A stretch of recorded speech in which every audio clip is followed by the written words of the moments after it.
With nearly every success, there is a line of failures and setbacks, sometimes a very long line. Many of those stories get condensed into pithy journeys that minimize the struggle. That's where From the Ashes with Mark Azoulay comes in. On today's show, you'll hear honest conversations about triumph and disaster that Mark's guests faced and how they overcame the adversity to shine. Now, here's your host, Mark Azoulay.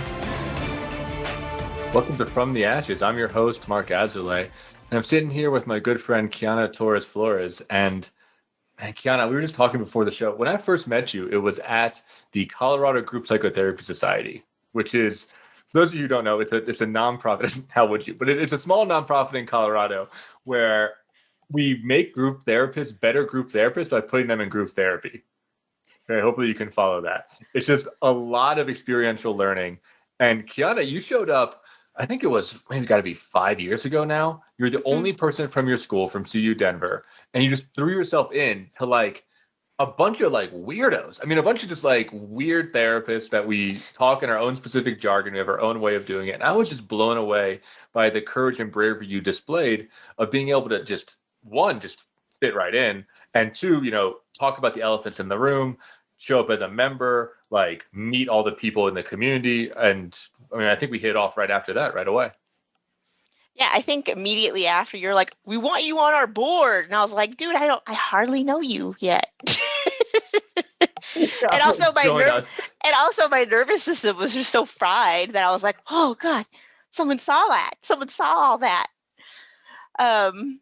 Yeah, that was one of the most invigorating experiences I could think of. I mean, I was in grad school at that point and feeling pretty burned out. And then once I did those intensives and that large group, I was so sure that group therapy is where it was at for me. And being a part of FCGPS, which was then COGPS, has been such a gift. And being able to hone more of those skills. Yeah, I mean, there's such power in community and in just like being able to talk to each other and bringing people together. And it's really powerful. And, kind of that dovetails really beautifully into our topic today, where, it's a little different, but we're talking about spiritual community and your experiences of trying to find a spiritual community and a spiritual group. So how about you tell the listeners about your From the Ashes story? Oh, well, okay. We only have an hour, so I'll keep it in the beginning here short. So I grew up Catholic. I identify as Chicana, and my mom's from Mexico, and my dad's from the southernmost part of Texas. And their moms were Catholic, and so they're Catholic. My mom's Catholic, so I grew up with like countless photos of Jesus and Jesus' hands and Mother Mary's all over the place, and going to St. Joseph's, which is in the Baker neighborhood. And I remember the first time I stepped through the threshold there and just feeling this, I mean, I still can't describe it, but something very palpable and very thick in that space, just knowing that it's been a long time place of worship and that people came here for comfort and solace for all kinds of different reasons. I know that now looking back as a kiddo, but that's one of my first, most powerful memories as a kiddo was stepping through the threshold through St. Joseph's. So I grew up Catholic and, did all my sacraments and whatnot. But it wasn't until I was about 15 when I was getting my quinceañera classes done. Before you get your quinceañera, which is like this coming of age thing that we do in my culture, you do a whole series of classes about like what's faith and what's spirituality, what's religion to you, and what's becoming a woman, which is really interesting because originally the quinceañera was for men, for boys, but that's a whole other podcast. Anyway. Wow. Yeah. I didn't know any of that. I didn't know there was classes. I didn't know the history. We'll have to have you back and talk about quinceañeras. Yeah. But I remember being really irritated, especially in those classes, because it was so narrow. The only thing you needed to do to pass, like to actually do the sacrament, was to memorize the Apostles' Creed, the Lord's Prayer, which I have beef with, and of course the Hail Mary. That's all you needed to do. You didn't really need to know anything about what you were getting yourself into, other than those particular prayers, and have had some kind of intelligent conversation about what faith and religion, all that stuff, meant to you. So that was my first gripe with Catholicism. Went through the whole quinceañera thing. And then, do you remember that movie, The Craft? Yeah. Where they like these three witch ladies, and they come together, they form a coven, and they're all powerful, and they turn against one another, all this stuff. Okay, so I watched that movie, and let me also set the context of, I'm growing up in a low-income family, low-income neighborhood, and my father was chaos, all kinds of addicted, booze, hard drugs, rage, name it, you got it. And growing up in my household was just really uncertain. Didn't ever know what was going to happen when. So after looking into a little bit more about witchcraft and Wicca and paganism and all this stuff, it gave me a sense of like, oh, I can have power over my environment and my life and all those things in such a time where it didn't feel powerful at all. And I got really deep into sort of some earth religions, and really used it as a place of comfort and stillness while all of this chaos was going on. And eventually my parents split up, and I ended up taking it with me. But I have this really vivid memory of doing this binding spell on my dad, trying to get him to stop drinking, because in my mind, in my 15-year-old mind, I was like, this is what's going to get him to stop. Like nothing else has stopped him.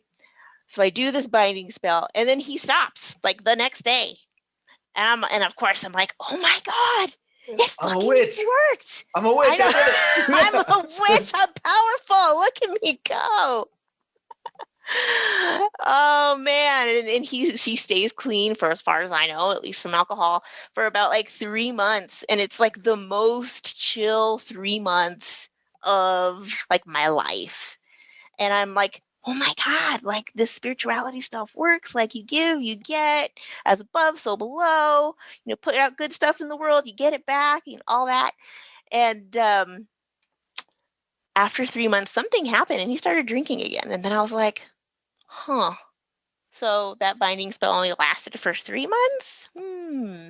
Okay. So that was the first little ding of like, is this what I'm about? And of course, also at 15, I'm learning a whole bunch about Catholicism, and I'm also building up my own sort of political identity at the time, and even more so now. Very kind of, left-leaning, pro-choice. So I'm learning about, Catholicism's role in conquering and colonialism, in outright, like, just genocide of people, in addition to, pro-life, interfering with women's rights to their own bodies, making their own decisions, and identifying as a cisgender woman. I'm gonna have some thoughts about that. So at 15, building up my own political identity made it harder and harder for me to keep up with the Catholic ideology and whatnot. And then being kind of at a standstill with these earth religions too, kind of left me in the dust. And I ended up doing some yoga because a Bikram on Broadway opened up right on 3rd and Broadway. It's a Core Power now, I think. But it was one of the first like hot yoga places, and it was like free for $10 and da-da-da-da-da. I went, immediately hooked, all 103 degrees, all 90 minutes. And I remember the yoga instructor talking about, hey, you're gonna do this to like feel good in your body first, but then the magic's gonna hook you somehow. And what happens next is I do the 10 days, I finish out. A year later, I am like deep into yogic philosophy. I'm meditating. Like I am like 16, 17 at this time. And just completely enthralled with the spiritual lineage of yoga and all these different ideas of all one, sub-ek, everything being one, and my destiny being tied up with yours and vice versa. And reincarnation also blew my mind up too at that point. But at the same time, I was all like, what did I do to deserve such a shitty upbringing also? So spirituality kind of like it lit up a bunch of things in my life that brought like comfort, but it also put a lot of question marks around like why are these things the way they are? Anywho, fast forward, I'm getting my yoga instructor certificate. I'm teaching for a good long while. And again, like very steeped into ritual and ceremony of the yogic philosophy, kind of on the perimeter, still doing some Mother Mary worship and whatnot.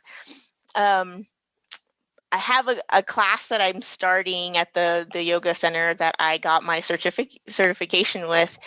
And Thanksgiving comes around. I volunteer for a class. Boom, my mom tells me that some really heavy medical news, and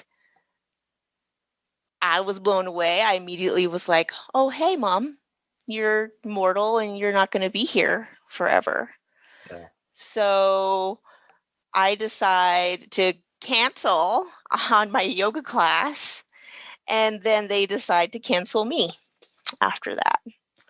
And that ousting, that just complete ousting from the community, was such a huge severing in my spiritual community, because my more like mature spiritual ideas like happened in this community, and being able to integrate more of who I was and all that stuff within a community was such a big deal for me, to have people who could speak the same language, who felt the same kind of pull toward that idea of all one, and just seeking to be good people, or as good as we could possibly get. So at that point, I was like, fuck spirituality, fuck it. And like, if it just takes me like canceling a class to go be with family, this is bullshit. Like this is complete. I know, talk about betrayal. Yeah, it was a huge betrayal. And it wasn't just one person, right? Like it was a whole community of people that I spent years of my life with, and developing my spiritual life with. So deeply, deeply painful.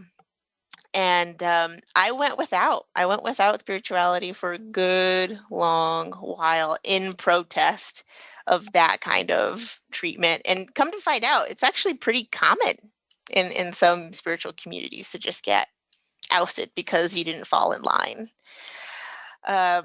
Which, speak about the Catholic Church. Several people get ousted from religious communities too for not fitting a particular mold for many reasons, right? Anywho, now I was sort of dabbling in and out of going to church, not going to church. I would go to church and I'd feel yucky feelings inside, and I'd be like, oh, okay, it's not time. I don't think I can. Fast forward even further, I have a friend named Lindsay who has a resurgence of cancer, and the cancer has metastasized and turned into stomach cancer, turned into brain cancer, turned into all over cancer. And at that time, or actually even before that, she was deep into her own church community, and like hosted life groups and all this stuff. And she was probably one of the most alive people I've ever known. Really just like did what she wanted, and she was a social worker too in that way. So I connected with her so much. And she, before she passed away, she was in hospice. She was 38 years old, like really young. She was in hospice, and she called her pastor to come and do a testimony for why she's a believer. And she went to a Christian church. And I remember seeing the testimony at her memorial, and there's this line, you know, that peace beyond all understanding that she quoted. Like, that video was taken just a couple days before she passed away, and the kind of calm that overcame her in those final days just blew my mind. And she attested that it was all due to her faith, which, I mean, immediately I was like, oh, I miss that. Even right now, I'm getting tearful just thinking about it. I missed that feeling of having a tether, even when like shit was really hitting the fan, looking completely dire, not having somewhere to lay my bones at. And here she is at the end of her life, feeling at peace with the fact that she was gonna die in a couple of days.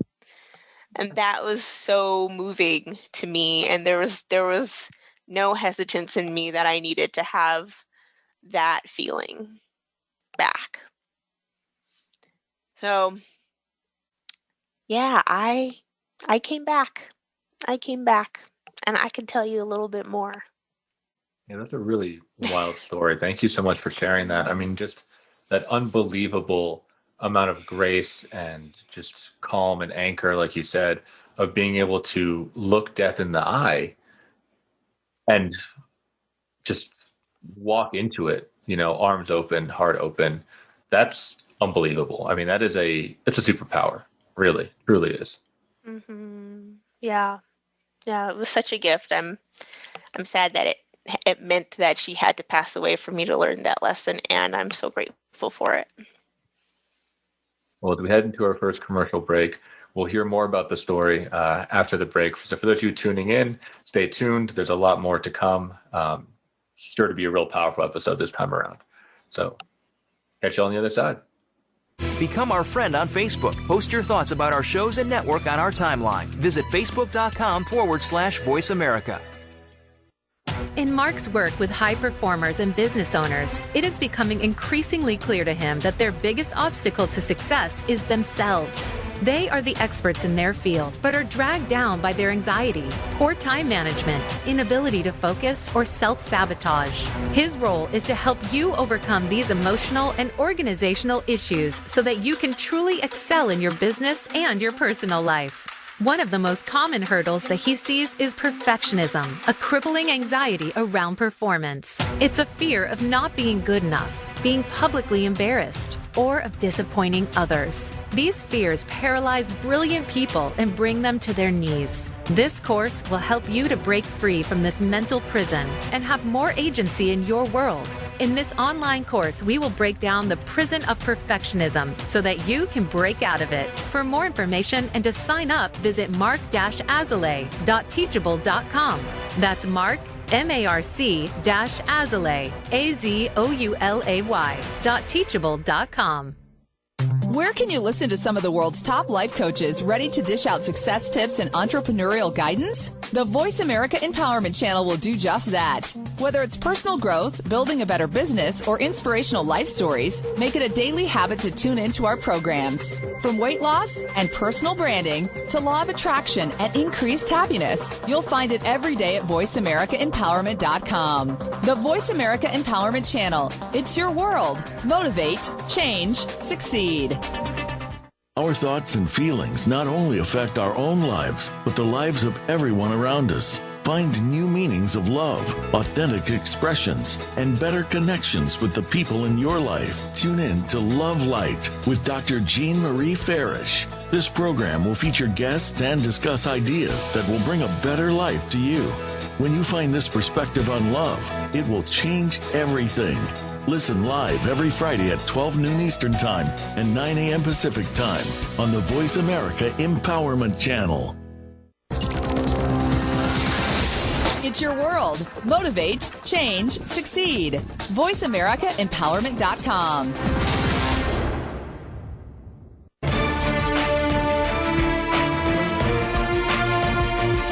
You are listening to From the Ashes with Mark Azoulay. To reach the show today, please call 1-888-346-9141. That's 1-888-346-9141. Or send an email to podcast@mark-azoulay.com. Now back to From the Ashes. Welcome back. I'm your host, Mark Azoulay. We're sitting here with Qiana. She's talking about, the loss of a dear friend and this spiritual anchor that she saw in her friend Lindsay of being able to, quite frankly, walk into death with both eyes facing forward is what I'm hearing. Mm-hmm. Being able to confront it, to feel it, and to feel confidence knowing that her life was almost over. Mm-hmm. Yeah, it was so moving. It still is. It gets me every time. And this was the first time that I was losing someone too. That wasn't flesh and blood, but someone who I had invested time and energy in developing a relationship.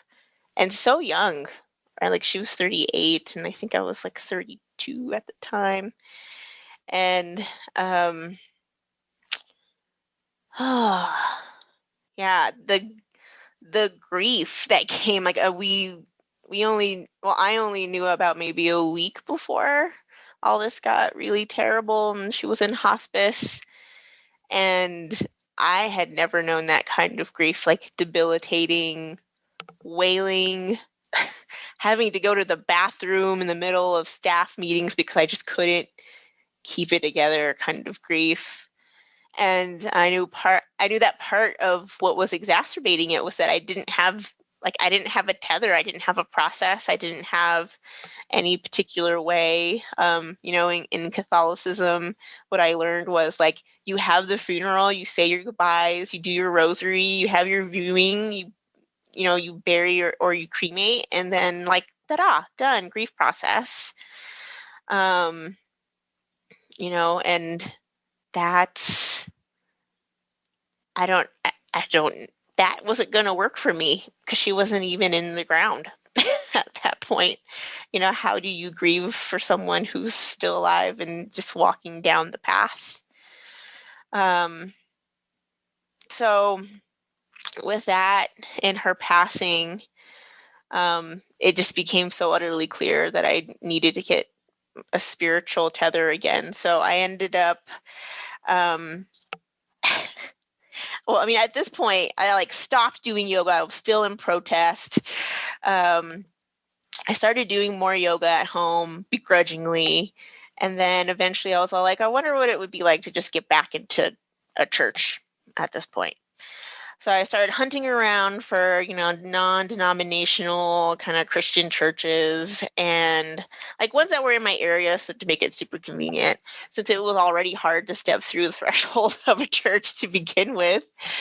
And they call it, I didn't even know that this was a thing, but they call it church shopping. Every time I went, there was a pastor or someone who'd come in and oh, what brings you in today? And oh, I'm just, here to experience it. Oh, you're church shopping. I'm okay, I didn't know that was a thing. But I really wanted to have a community that looked like me, that was more or less in my age range and whatnot. Throughout my life, I've had lots of friends that are in their 50s and 60s, significantly older than me.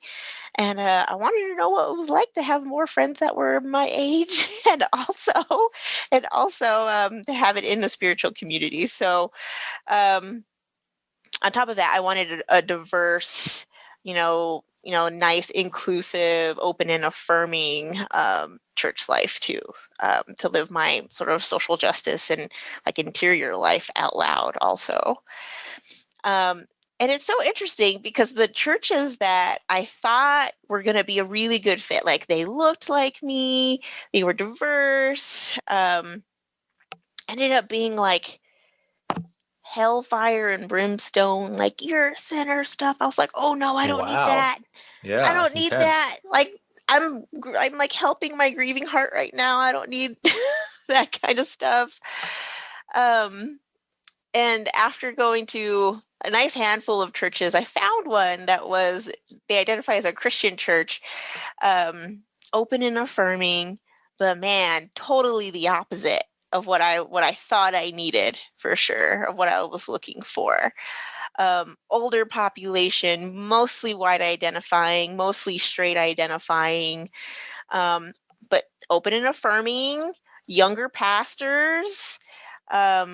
One of those pastors identifies as a woman, which I really dig. And they both curse. I remember the first time I ever heard my pastor say shit, and I was like, oh, the pastor said shit. And I was like, I like it even more.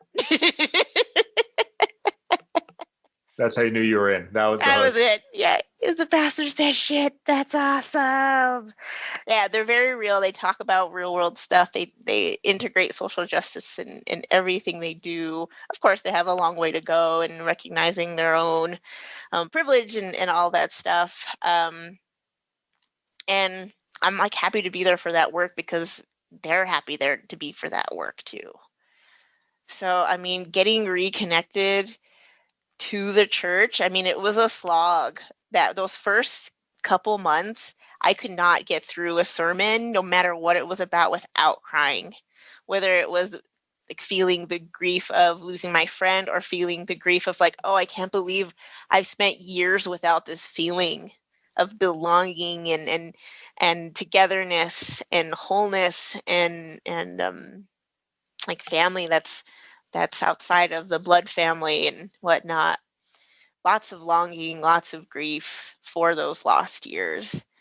And I mean, even now, I mean, in our virtual days, even now, there are times where I'm like, wow, I made it back here. Like, I made it back to this place. I could have easily just kept on protesting against spirituality because of this shitty thing that happened in spiritual community. And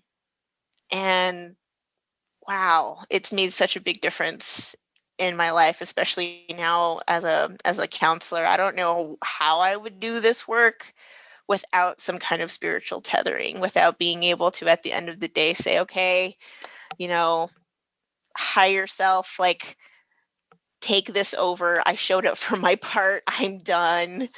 Or, you know, like, I'm just a vessel, like, work through me. Let me be the thing that, you know, helps this sibling along in the ways that you need. You know, removing myself in one way or another, but also allowing my gifts as, you know, as a person, to shine through to other people, and receiving gifts from other people on a spiritual level too. Because I mean, the work we do is so sacred. I think especially counseling work is so sacred. Got people coming into our offices, it's just spilling their guts, like talking about like really painful content, and sometimes content they've never said before. I don't know what's more sacred than that. Holding space. Very confessional. Sure. Very confessional. But a reciprocative confessional. So now with this spiritual tethering, I mean, I identify as all kinds of things, but mostly spiritual, but not religious. I do go to, you know, my Christian church, but I mean, I still have indigenous roots. I still do a lot of earth-based practices and rituals. And as you might have just mentioned, I also do a lot of prayer too, in and throughout the day to help ground me and center me and what I'm here for. Yeah, I get really interested in the spiritual tether. It just sounds like, I mean, what a connection to have, right? To the divine, to the present moment, to the earth, like you talked about.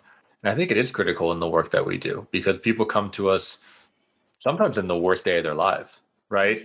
When everything is falling apart, when, nothing has helped. We're often the last thing people call, when nothing else helps. And I really liked what you talked about, of this sense of humility, of being like, I'm here, I'm going to show up presently, and I have to set this burden down somewhere. I can't carry it all the time. Mm-hmm. Yeah. I think it's very holy work to be able to hold someone else's suffering, and then holier work to be able to know where you start and where they begin and hold that line, because they have their own journey too, and you have yours. And just for this one moment, your journey happened to intersect. Yeah. What are some of the other lessons that you've gotten from, returning to your spiritual practice? How do they live in your life today? Oh, that's a good question. I think a lot of it has been helping me to remember that I'm not alone. There are a lot of times where I can really get into the place of, it's just me. It's just me. No one's watching. No one cares. No one's da-da-da-da. Especially when all of this stuff is going on in the world with police brutality and climate change. I'm all like, who the hell is up there? Who's pulling the strings? And also the helplessness that can happen around. It's just me. Like, what exactly can I do? And having that spiritual tether like really helps remind me, oh yeah, like it isn't just me. I'm like constantly connected, and there's some plan going on out there. I don't know what the hell's going on half the time, and maybe I'm not meant to know, but I'm here. So how do I make the best of my time? But it's really easy. Let's see, who is this? Let's see, Baba Neem Karoli has this quote about how,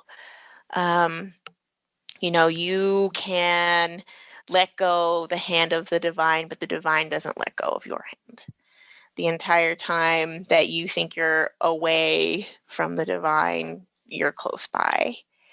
And it's like, again, it's easy to perceive that you've let go and you're not coming back and all that stuff. But eventually things get too heavy to carry by yourself. And then you're like, I need help. Oh, and that's probably one of the things that I don't do well enough. And that's probably why I need spiritual practice the most, is to keep on coming back, to not be so independently minded and think that, I can do it all by myself, because I don't know that that's real. Yeah, practice receiving help. I mean, that's a tough one for me too. I think that's hard to really surrender to that and to count on something, whether it be the divine or another person or, a community, to really count on, be like, are you going to actually pick me up if I fall? Yeah. That's a big question. Yeah. Especially if, you grew up like I did, with the people who were supposed to pick you up when you fall, being very preoccupied with their own problems. Really hard to undo such a core wounding. So it is a constant journey for me to be like, oh, did I let go? Oh, did I let go? Oh, did I let go? Until who knows if I ever stop letting go. But coming back, always coming back. Yeah, I like the image you have of, humbly just trying to do good in the world. Bringing the light into the little piece of the system that you can, right? Touching the people that you can, and, truly having faith, which is something I try to hold too, that it will come back around, or that it will just make everything better, or that there's like some purpose and reason to it. And it is. I mean, when you talk about the hopelessness, when I talk to, a lot of my clients, or, I think a lot of our peers, there is this hopelessness around things like, like you said, police brutality or climate change or even COVID, or these like really big issues, the Middle East conflict right now, where people are like, yeah, oh my God, how can there be any light? Like, how can there be any goodness in the world if these things continue to happen? And the faith is huge. The faith is really huge for holding that.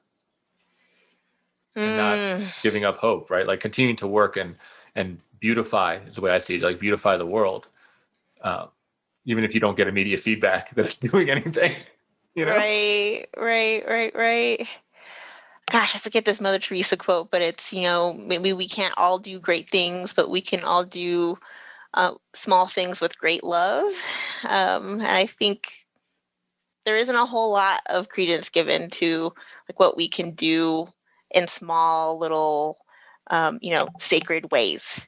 Whether it be like for me, it's like bestowing a little prayer upon myself and maybe my client, while they're leaving, or just recycling your damn cardboard, like all that, even though it takes a couple of steps outside to make that happen. And if you have the means and, all the ways, time, energy, effort, privilege to do bigger things, then you do them. But until then, like, what's the excuse for not doing something small? Exactly. Yeah. Putting back your grocery cart. Yeah. Put it back and be nice. Yeah, it makes me think. I mean, my main spiritual practice is meditation and, kind of ethically studying Buddhism. And I mean, ethically studying isn't studying the ethics of Buddhism and, Stoicism and learning that. But I felt more of a call towards Judaism, which is what my actual, lineage is. And in some of my initial readings, I've taken a look at Kabbalah, which is more of, the mystical path of it. And there's this really beautiful, premise to it, which is that, the light of God is scattered. It's actually fragmented and it's everywhere. And what the Kabbalists do is that you just go around, you just collect it, and then you stack it. And that's like all we're doing is just like collecting those little light motes and combining them so they can shine brighter, as a unity, right? All together. I really like that. That really called to me. I'm like, that's what humanity is about. It's like reuniting God and bringing it all together. Mm-hmm.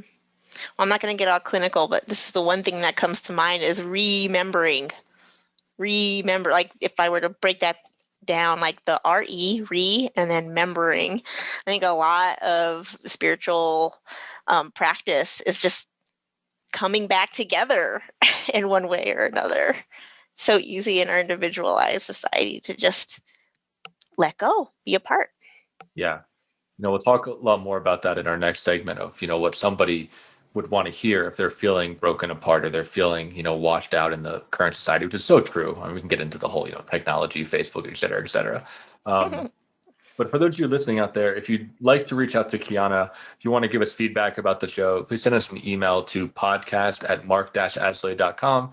Anything that you write to Qiana, I'll forward it directly to her. I know we'd both love to hear from you about if this is touching you, if this is relevant, and if you'd like to see her back again in the future for another episode.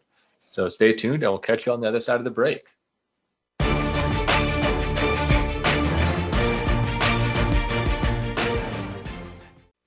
We're making it easier to listen to the Voice America Talk Radio Network live wherever you go on iPhone, BlackBerry, or Android. Download it from the Apple iTunes App Store, BlackBerry App World, or Android Market.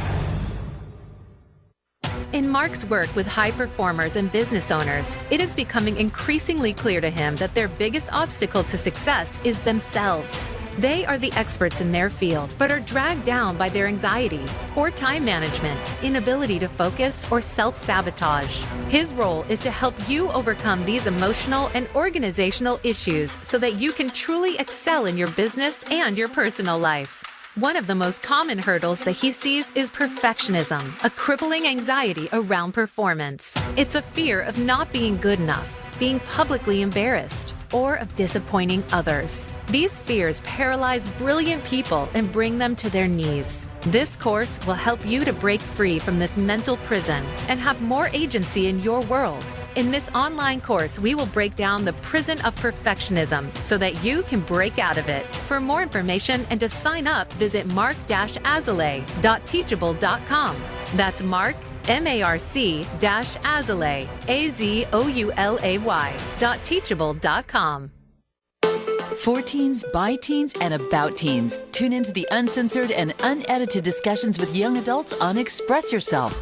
every Sunday at 3 p.m. Pacific Time and 6 p.m. Eastern Time on the Voice America Empowerment Channel. Smart, tenacious teen hosts and reporters from around the country speak up and speak out. Express yourself. Visit the website for the show to find out more at expressyourselfteenradio.com. And check out the show on the Voice America Empowerment Channel every Sunday. Are you ready to move to your next level? Listen for Empowering Women, Transforming Lives with host Rebecca Hall-Greider. Each show will focus on a central topic with discussion, guests, and your questions being featured. Our show is perfect for women who feel a call in their heart to step out in a bigger, more powerful way in their life and just need some encouragement, inspiration, and practical steps to support them on their journey. Empowering Women, Transforming Lives can be heard live every Thursday at 10 a.m. Pacific Time, 1 p.m. Eastern Time on the Voice America Empowerment Channel, with a replay of the show Sunday at 1 p.m. Pacific Time and 4 p.m. Eastern on the Voice America Variety Channel. Get the news on our shows and other happenings by following us on Twitter. Find us at Voice America TRN or twitter.com/Voice America TRN.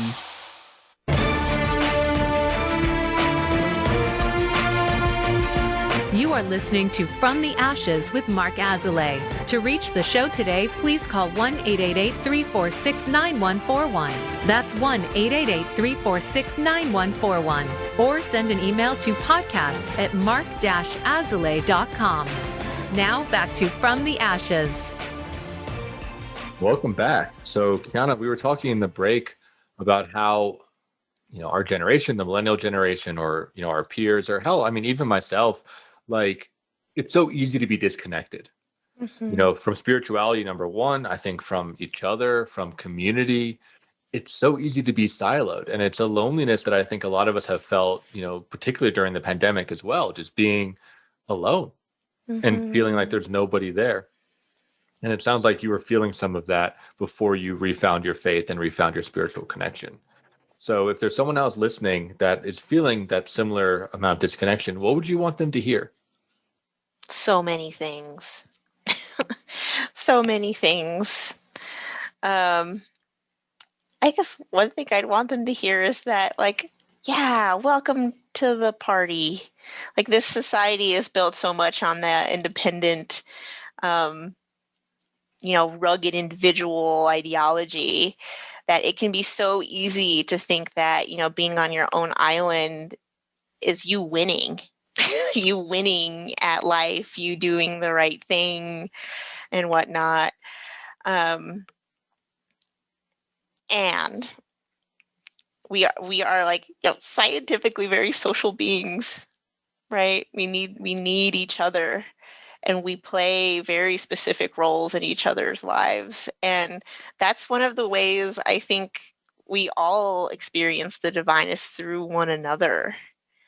So if you are feeling lonely and untethered and want to get back into your own spiritual life in one way or another, just know that there is no one way. There's no right or wrong way. There's only the way that works for you.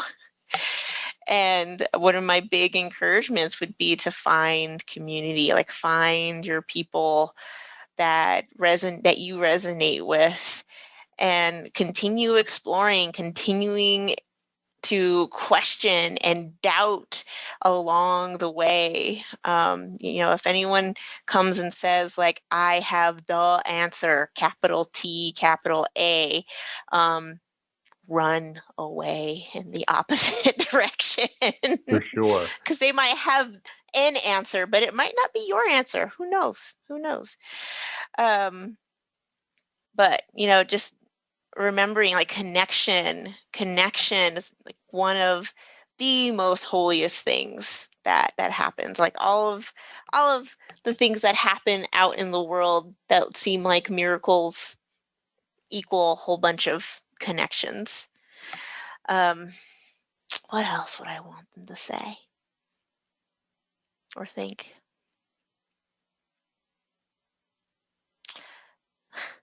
And I'll also give you my basic advice. Feed yourself, water yourself, take care of your basics always, treat yourself kindly, and just, try to be a good person. to yourself and to other people. You're going to fuck up a lot, and that's okay. I think that's a critical piece. It's like being okay with the awkwardness or being okay with being a work in progress. And I think the more lonely an individual is, the more they're engaging with, social media or TV shows, Netflix, where everything is perfect and curated. And I think the people, they lose what actual human connection looks like, which is sometimes pretty messy, or sometimes has dead air, or sometimes, involves like staring off into space for a while. Everything doesn't have to be perfect and executed and poignant or hilarious all the time. Of course, it's great, if it is, but I think giving yourself a little bit of a break to get out there and not thinking that you're weird or de-skilled or don't fit in, because even though loneliness, by definition, right, is lonely, it's a common experience. Like, that's the weird part about it, is that like it feels very similar to most people, even though you feel like nobody knows what you're feeling. You know what I'm saying? Like, right. It's a really weird thing. It's a really weird thing. Like, many people feel like no one knows what they're feeling. Right. Yeah. And loneliness is one of those ones that if you were in a room full of people and you said, who has had a hangover over off of 60th Street Mall, like maybe half the people raise their hands. Okay. Who has gone to Bali? Okay. Maybe 3/4. But if you say, hey, who has been lonely in their lives, I'm willing to bet $1 million that I do not have, that everyone in that room would raise their hands. We've all felt lonely one way or another at one time or another. Yeah. So you're not alone in feeling lonely. There's someone else out there feeling the exact same way you are. Maybe for different circumstances, but exact same feeling. And as far as social media and the disconnection, especially of our generation, it's so interesting that is justified. Like, hey, this is the way we can connect with more people. Like, I can connect with like my preschool sweetheart through Facebook and like keep track of her life and like all these things. I could be more connected through Facebook when really it's accomplishing the opposite. Just like you said, I'm only tuning into like all these beautiful, like very paradise versions of these people, when really like the human experience, the deeper, wholer experience is also seeing like the messiness. Yeah. And being, like, you need true connection for that. Absolutely. And being actually interdependent, which I heard you talk about earlier, in the episode, when you go on social media or whatever, and I'm not saying it's all bad, but, when you go on it, it's not an exchange of energy or an exchange of need and want and helping. It's just like information exchange. It's an exchange of data. Whereas when you look at true community, it's like, who's going to actually be there for you when you're sick? Who's going to cook you soup?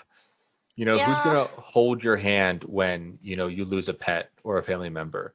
Who's going to like help you move a big piece of furniture that you can't lift by yourself? I mean, it's like all these like little human moments for me, or that's where the real community comes in. And I think, I think the generational thing is that because of how easy in some ways life can be, I'm not saying it's that for everybody, but I think for a lot of us it can be very easy. We don't need each other, like actually need each other in the way that humans have for most of history. Yeah, I can just call a TaskRabbit. Right. And like, I don't need you to help me move. I'll get a TaskRabbit and pay them to, if I have the means to do that. But yeah, everything is so easily accessible. And the perception is that connection is just that accessible. But, true connection between two people, like me actually being able to see you and all your bits, all the nasty bits and all the nice bits and everything in between, like that is, I don't know what experience can really make up for that. Like, what can replace that? And when you say interdependence, I think about, Plum Village philosophy too. That idea that like we I belong to you and you belong to me. I'm not free if you are not free.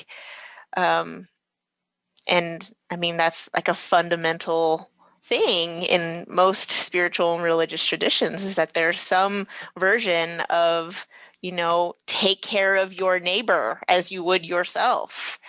There is a sense of, hey, like we're all in this boat. How are we going to help each other along the path? You don't know. It's harder, especially with all the social constructs that we have going on, to be in the same race. A lot of us are a couple of steps ahead for all these kinds of privileges that we have. But nonetheless, how do we still see each other as each other's sibling rather than a competitor or a consumer or a predator, or, all of those things that can come through with that individualistic idea of like, if you have more than I do, then that means I don't get to have that. So fuck you, I'm going to try and get that from you instead so you can have less. I think that's a lot of where my social justice stuff springs from too, is just, how do I be good to my neighbor? Well, that's one of the biggest myths out there of this, that everything is a zero-sum game. Scarcity. Yeah, scarcity mentality, right? And that, like, a win for you is a win for me because everybody gets better. And I just see that happen. I see it happen even in this industry, even in the therapy industry, which is hilarious.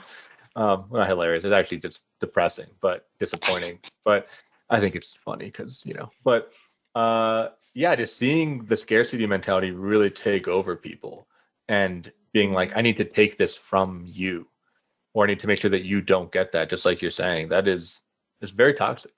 Right. It's more like, how do I build a bigger table? It might mean that like we all get less bread, but we all have a seat at the table and we all get fed at least a little bit. Totally. Mm-hmm. So Qiana, as we're wrapping up here, can you tell people how they might find you? Oh man, all kinds of ways. That's a good question. If you really, really want to get a hold of me, email's probably the best. You can email me at Qiana. That's Qiana, F as in Frank, 716 @gmail.com. Or of course you can email Mark and he can get you in contact with me. And we can chat more about spirituality. I also have a private practice that I'm just now launching too. Happy to talk with you if you have any multicultural clinical mental health needs, or if you want to talk spirituality more. But it's been so good to be here and to talk about this part of my life with you, Mark. Yeah, I'm really honored that you decided to share this on the show. We were doing the pre-show for this. You're like, I realized that I don't really talk about this much. And it was a surprise for me. I mean, I knew a little bit, but I've learned so much about you during this episode too. And I definitely feel closer to that more spiritual part of you after hearing you talk. Good. I do too. What a gift. Thank you. Thanks for being on the show. For those of you listening out there, it really helps if you give us a review on iTunes, 5 stars, because we deserve it. Really helps us as this fledgling podcast is taking off, as well as following us on social media if you want information and resources about the show, to know what's happening on the upcoming episodes, or get your voice heard about a guest that you might want to see appear. So thanks for tuning in to From the Ashes, and we'll see you next week.